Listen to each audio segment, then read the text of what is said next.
Ang totoo, wala tayong dinala sa mundong ito, at wala rin tayong madadala pag alis dito.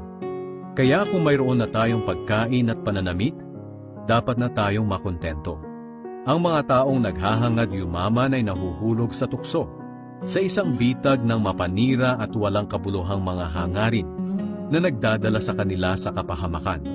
Sapagkat ang pag-ibig sa salapi ang siyang ugat ng lahat ng kasamaan.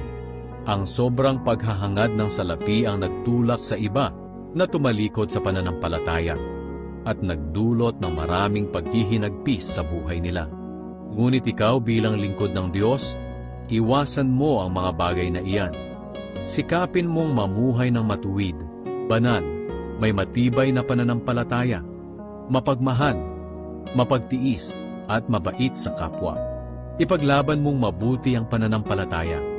Panghawakan mong mabuti ang buhay na walang hanggan.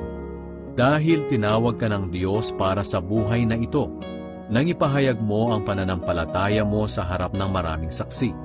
Sa presensya ng Diyos na nagbibigay buhay sa lahat, at sa presensya ni Kristo Jesus na nagpatotoo sa harap ni Poncio Pilato, inuutusan kitang sundin mong mabuti ang mga iniutos sa iyo, para walang masabi laban sa iyo.